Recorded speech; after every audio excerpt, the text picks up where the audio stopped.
뉴스노트의 웹툰 뉴스입니다. 이번엔 기득권에 대항하는 정책들에 대해서 알아볼게요. 경기도에서 진행하는 정책들 중에 기득권에 대항하는 정책들에 대해서 얘기를 좀 해보려고요. 그 중에 가장 대표적인 건 건설사와 이제 전쟁을 하는 부분인데, 항목들을 좀 보면은요, 정부에서 이제 시행하는, 그러니까 정확하게 따지면 경기도에서 시행하는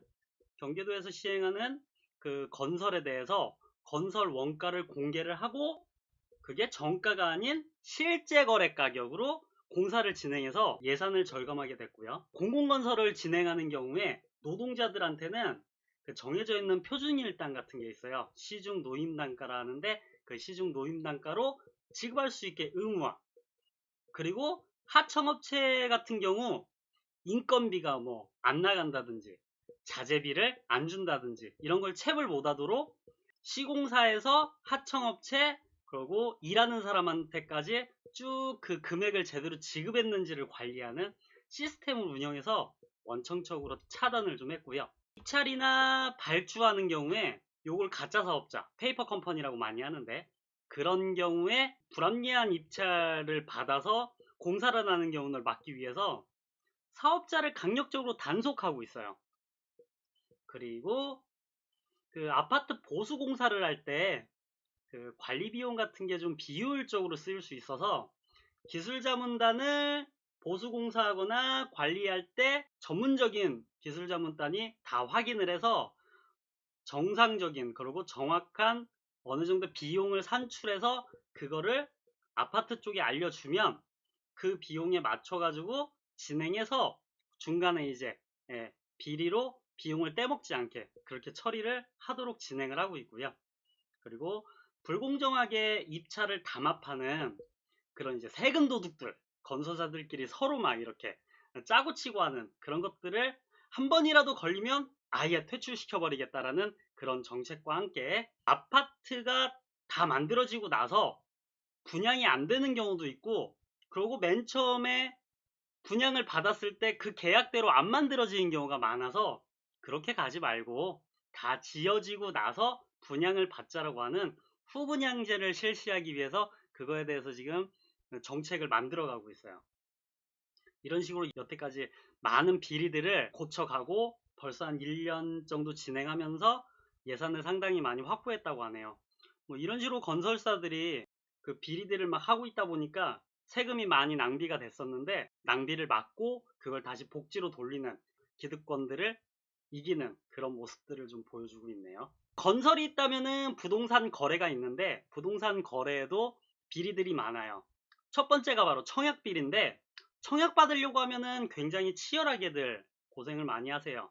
근데 가짜 인심 진단서, 뭐 위장 전입, 아니면은 전혀 다른 사람한테 대리 계약을 하도록 해서 기회를 준다든지, 아니면은 부정 당첨을 중간에서 막 준다든지, 이런 식으로 여러 가지 이제 청약 비리로 인해서 진짜 받아야 되는 사람이 탈락되는 그런 모습들이 있었는데, 한 번이라도 걸리면 무조건 회수해버리는 굉장히 강경한 그런 모습을 이제 보여주고 있고요.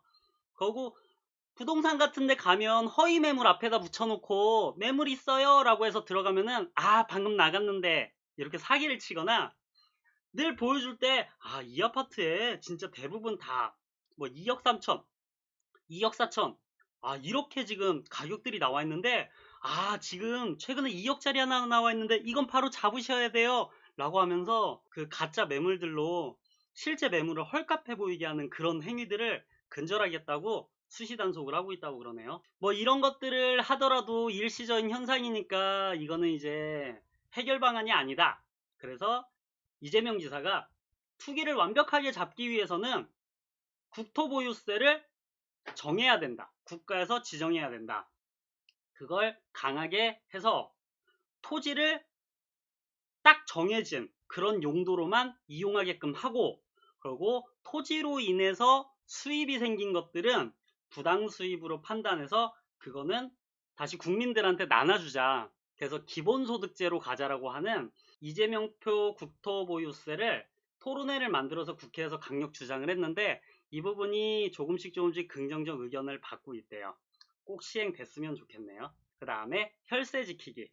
한 2편 정도를 웹툰을 그려서 그걸 보시면은 더 도움이 될 것 같은데, 성남시에서 진행했던 세금을 안 내는 사람들, 그런 사람들을 강제로 징수를 해서 세금을 뜯어냈어요. 그래서 실제 성남시에서 그 금액을 2천억이나 이렇게 밀린 비용들을 받아냈대요. 네, 그게 한 70% 된다는데, 그렇게 받아내다 보니까 안 냈던 사람들도 네, 빨리빨리 이렇게 내는 그런 모습들을 보인다네요. 왜? 통장도 압류하고 부동산도 압류하고 해외로 못 나가게 여권도 막아버리고 주민등록도 말소시켜버리고 이렇게 강경하게 대처해서 세금을 밀린 세금을 70% 이상을 다 걷어버리니까 수월하게 이제 자동적으로 걷어지는 거죠. 그거를 어디서? 바로 경기도에서. 경기도에서도 하겠다라는 얘기예요. 워낙 땅이 넓다 보니까 체납관리단이라고 해서 안 내는 사람들을 다 찾아가서 왜 안 내는지를 확인해서 받을 수 있게 모집한다 그러네요. 이거를 모집한다고 하니까 왜 어차피 받을 세금에다가 헛돈을 쓰냐 이런 얘기들이 있어요.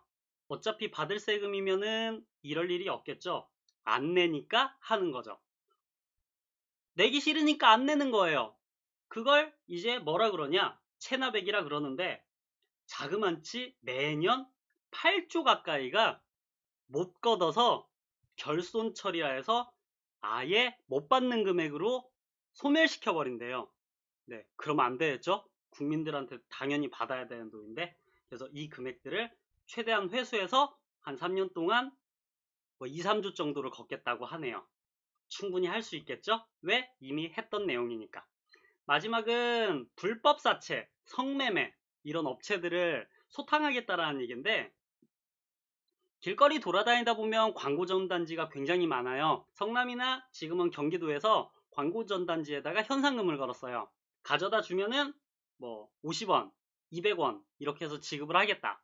그렇게 해가지고 종이 폐지 주시는 분들이 가져다가 그걸 돈으로 바꿔가지고 용돈벌이도 하고 그러셨대요.